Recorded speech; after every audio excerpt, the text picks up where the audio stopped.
जब हम चांद पे जा सकते हैं तो फिर चीन कितना दूर है। हाल ही में नासा ने अपने किस मिशन के लिए पहली महिला तथा अश्वेत पुरुष का चयन किया है? आर्टेमिस 2 ये चंद्रमा पर जाएगा। ये मिशन कहाँ जाएगा? चंद्रमा पर।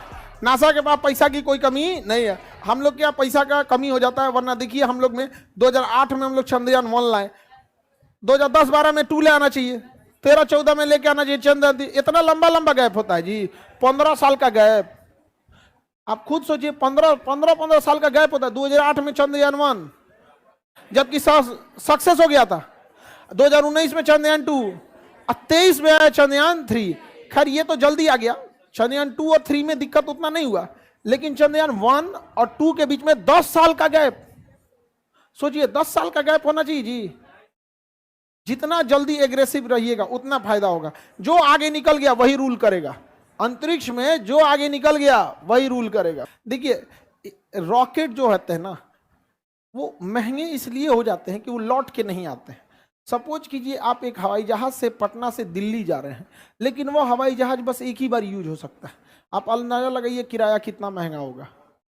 वो बार बार यूज होता है, दिन भर में 5 शहर की कम से कम उड़ान भरता है। दिल्ली से उड़ के आता है पटना, फिर वापस पटना से जाता है दिल्ली, दिल्ली से चल गया कोलकाता, कोलकाता से वापस आया पटना, पटना से फिर गया दिल्ली, साफ सफाई हुआ, तनी आराम किया, फिर उसको रख दिया यहाँ पर। इस वजह से किराया सस्ता पड़ता है, क्योंकि हम उसका रीयूज कर लेते हैं। अगर दोबारा यूज नहीं करते तो कोई भी चीज़ महंगी ही आती है।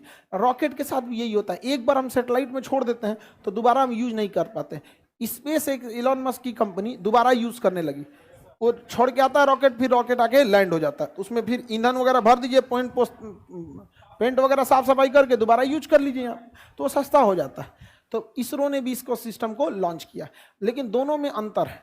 उसका जो रॉकेट है इलॉन मस्क का, वो खड़े उतर जाता है इससे, जिस वजह से उसमें एक्सीडेंट की संभावनाएं ज़्यादा होती है। लेकिन उन सोच रहे पैसा वाला देश है सर।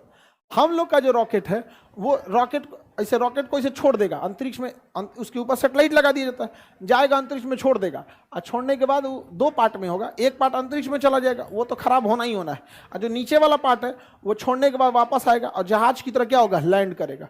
ऑटोमेटिक जहाज की तरह क्या होगा, लैंड करेगा रनवे पर। तो कर्नाटक के चित्रदुर्ग एयरबेस पर वायुसेना को बुलाया गया और डीआरडीओ ने कहा कि देखिए हम कोई धोधड़ मशीन बनाए हैं, ये क्या है आपको मतलब नहीं है, इसको अपने हेलीकॉप्टर में टांग लीजिए और ले जाकर अंतरिक्ष में हवा में उड़ाइए और कहीं ले जाकर छोड़ दीजिए। ले गया हेलीकॉप्टर ऊंचाई पे और वहीं ले जाके छोड़ दिया।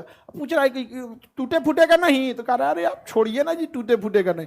जैसे उसको छोड़ा गया हवा में होगा, उसका सेंसर ने भांप लिया, तुरंत विंग्स उसका निकल गया बाहर। विंग्स क्या हो गया, बाहर निकल गया। उसका ऑटो पायलट तुरंत जीपीएस से कनेक्ट हो गया कि हमको जाना कहाँ है, उसको बता दिया गया था, पहले ही गूगल मैप दे दिया गया था, इधर मुड़ो। उसका मुंह वो पट्टी करके छोड़ी थी इसरो एयरफोर्स, तुरंत घूम गया, उन्हें नहीं जी इन्हें जाना है यहाँ पे, तुरंत यहाँ से दाहिने बाएं लेफ्ट राइट करके कदम चाल धीमा करके एयरपोर्ट से लाइन अप कर लिया और अपना चक्का बाहर निकाल दिया और उतर गया एयरपोर्ट पर। एयरपोर्ट पे उतरा तो इसका स्पीड बहुत ज्यादा था, देखा कि अरे बाप रे तो हम हिल जाएंगे एयरपोर्ट के आगे, थुथुर लड़ जाएगा मेरा। दाएं से पिछवाए को पैरासूट खोल दिया, तुरंत पैरासूट खोल दिया यहाँ पे और उतर गया, पूरा सक्सेस हो गया हम लोग का। तो हम लोग के रीयूजेबल रॉकेट में एक्सीडेंट की संभावनाएं कम है। समझ आ गया कि नहीं आ गया? तो देखिए जरूरत के हिसाब से हम लोग के पास क्या है ना कि अगर ज्यादा पैसा लॉस होगा ना तो फिर जो मंत्रिमंडल है या जो सरकार है वो इसरो को लगेगा कि अरे यार इस पे पैसा बहुत बर्बाद हो रहा है, तो वो लोग भी उसी हिसाब से सोचते हैं। समझ में आ गया कि नहीं आ गया? तो किसके सहयोग से हुआ है? एयरफोर्स ने चिनूक हेलीकॉप्टर में लादा और टांग गिरा दिया उसको। एयरफोर्स वाला परेशान थे कौन सी गिरवा रहा है हमसे, लेकिन बाद में क्या हो गया, सक्सेस हो गया यहाँ पर। समझ में आ गया? तो अब देखिए इसरो है, ये रॉकेट किसका है? इसरो का। हथियार बनाती है डीआरडीओ, लॉन्चिंग के लिए किसे बुलाई है? एयरफोर्स। किसे? एयरफोर्स। समझ में आ गया कि नहीं? इंटीग्रेटेड होते हैं सब। तो आप ये मत समझिएगा कि अंतरिक्ष कार्यक्रम सेना के काम में नहीं आएगा। अंतरिक्ष में वही रॉकेट होता है जो सीधा जाता है, क्या दिक्कत है, उसको टेढ़ा कर देंगे चल जाएगा कहीं और